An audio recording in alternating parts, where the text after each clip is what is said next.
today. Oh, that's so perfect. So she's actually going to put some food behind, and then she'll come around. When she does come by, just give her a nice big wave. Most people don't realize this, but we can see you very well from inside the tank. So this is acrylic.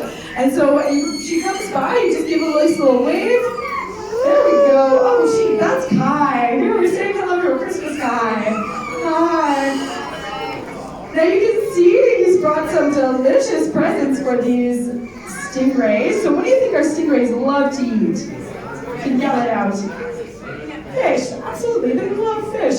So there's a variety of different fish here. Wow! Capelin, mackerel. And notice the counter stingray is like, feed me, feed me. So close. There we go. A lot of different seafood goes into every single tank in this aquarium. We usually try and vary the diet so that the animals don't get bored.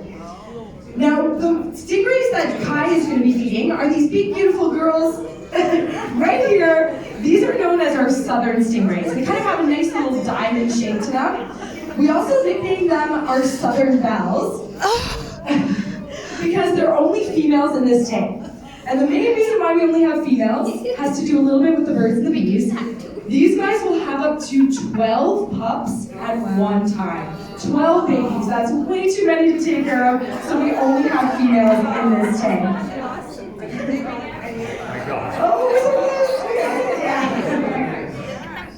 Now the other types of stingrays that Kai is going to be feeding are the largest and the oldest in this tank. And they're known as our rough-tailed stingrays. And they usually like to hang out at the back, but the way I tell them apart is they've got all these bumps on the back of their body. The largest rough tail we have in here weighs close to 250 pounds. We call him Mad Max because he likes to do donuts in the tank. And so if you see a stingray doing a tight circle, that is Mad Max, our largest stingray in this tank. He also has a bit of a shortened tail. He's on the left-hand side of the tank. I just saw him kind of heading to the back of the tank there. And that is our largest stingray. So he's also going to be fed by Kai.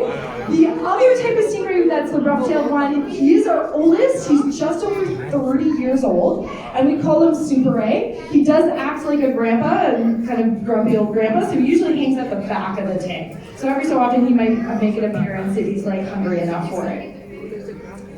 Now the last type of stingray is actually being fed at the surface at this moment, so we might not see them very often. But they are very unique stingrays, and you might have seen them already. They've got all these polka dots on their body. They're known as the spotted eagle rays. So usually they hang out really at the surface of the tank because that's where they're getting fed right now. But I can see one's making a dive on the left-hand side here. They're known as the eagle rays because they're known to get to such great speeds that they can actually breach out of the water about 2 meters and then dive back in. So the idea is that they're almost like flying like an eagle, so that's where they get their name from. Now, if you've been watching Kai feed our stingrays, you might have noticed that the mouth of a stingray is underneath the body. So you've had a couple of chances to see the mouth. I wish you looked like a little ghost for some reason.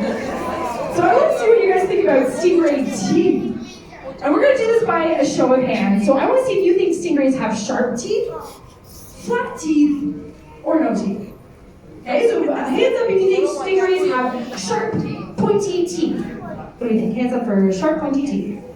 Ooh, I got a couple hands for sharp, pointy teeth. All right, hands up for flat, blunt teeth. Oh, I got a couple more hands for that one. Hands up for no teeth. That like all comes. That's what I imagine. It doesn't look like they have many teeth. Let's see if we can get one more. Oh, they're like, I don't know, like this piece of fish. There we go. It's hard to tell, but they do have teeth, and a lot of you were right. They do have flat, blunt teeth. And the main reason their teeth are so flat is because the favorite thing that they love to eat are shellfish. So things like oysters and clams, you have to be able to break through that hard shell to get to that juicy meat inside. So they kind of act like a nutcracker to crack open that hard shell. So I've actually asked our divers if they've ever been bitten by a stingray. And the answer is yes. It happens quite often when you start to smell like fish. And the way they describe it is like they're getting their fingers stuck in a door or kind of a a drawer, so that quick ouch feeling, and then it kind of pain dissipates pretty quickly after that. Now, if you've noticed, I talked a lot about the stingrays in this tank. There is another animal in this tank I haven't mentioned yet. Has anyone spotted them? You can yell it out. There's a shark. Yeah, good eyes, good observations. We have 3 of them. They usually like to swim at the top, but I can see one swimming right behind Kai right now. They know I'm talking about them. And if you had to guess, what type of shark are we looking at? Nice job. You are right. They are part of the hammerhead family. In fact, this is the 2nd smallest hammerhead species. So they do not get bigger than what you see here. These are known as bonnethead sharks. And a lot of people usually wonder why we would put sharks and stingrays in the same tank. But in reality, they do live together in nature. So both of these animals are found in similar habitats in the ocean. The other reason we have them together is because they're family. They're actually relatives. So one of the things that sharks and stingrays have in common is what their bodies are made out of. So if you were to feel your nose, or if you even wiggle your ears, we have very flexible materials in there. Does anyone know what our nose and our ears are made out of? Cartilage. So it's a really flexible material, and that's what sharks and stingrays have inside their body. They don't have heavy bone like us.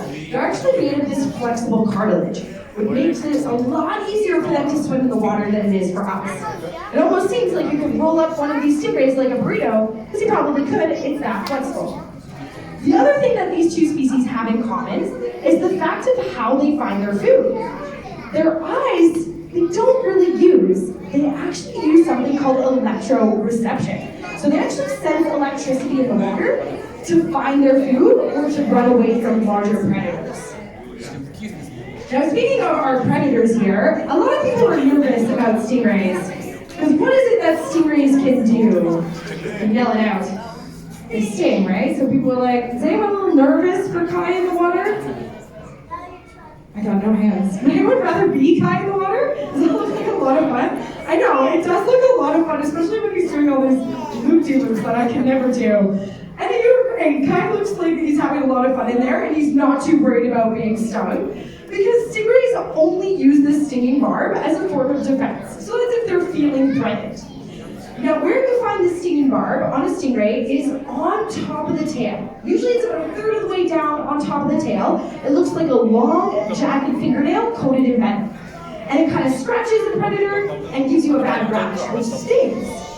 Now, I will admit, it's really hard to show the stinging barb on these rays because they do not have it. So what we've done is we've actually trimmed off these barbs, but they do grow back. So every so often you might actually notice them growing back right on top of the tail, and we have to